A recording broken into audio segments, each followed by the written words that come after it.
Today, we're diving into a really powerful idea from the Daily Divine Digest. What if aspiration isn't just about the goals you set? What if it's something way more fundamental? The driving force of life itself, a constant, powerful urge to expand.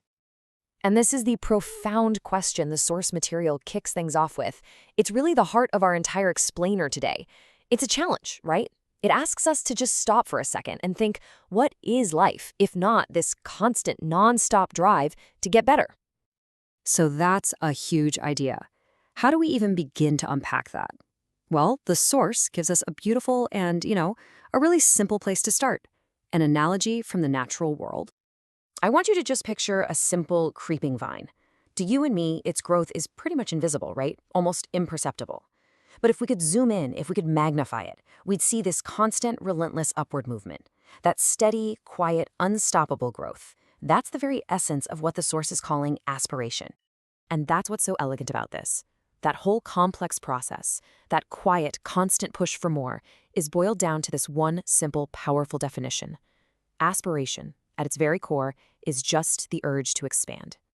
Okay, so how do we get from a plant to, well, us? This is where it gets fascinating because the source argues this isn't just a nice little analogy. It's a universal law that applies directly to our own lives.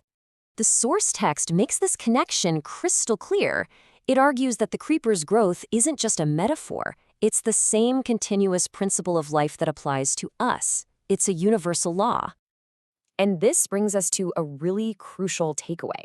This urge to expand isn't just a suggestion. It's presented as a fundamental duty. It's not just that living things can improve, but that they ought to. And for us, for humanity, this means making all-round progress, improving every single part of our existence. But the text doesn't stop with just physical or material progress. It points towards something much higher, a much more profound form of aspiration, one that goes way beyond the limits of our physical lives. And boom, this quote from the philosopher Navar just completely shifts the whole perspective. It suggests that once we wake up and realize how fragile and uncertain our physical life really is, our aspiration naturally turns towards something permanent. The ultimate goal, then, isn't just to expand in this world, but to connect with what it calls the eternal cosmic consciousness, a kind of universal, timeless awareness that exists beyond our individual selves. And this is the ultimate choice the text presents, isn't it? On one hand, you have our physical lives, uncertain and temporary. On the other hand, there's this cosmic consciousness, eternal and fixed. The highest form of aspiration, then, becomes the journey from one side to the other. So, where does this all leave us? I mean, we've gone from a simple little plant all the way out to the cosmos. Let's bring this all back down to Earth and find the personal takeaway in all of this. What does it actually mean for you and me? And here we are, right back where we started, but now with a much, much deeper understanding. This isn't just a clever phrase anymore, is it? You can feel the weight of it now.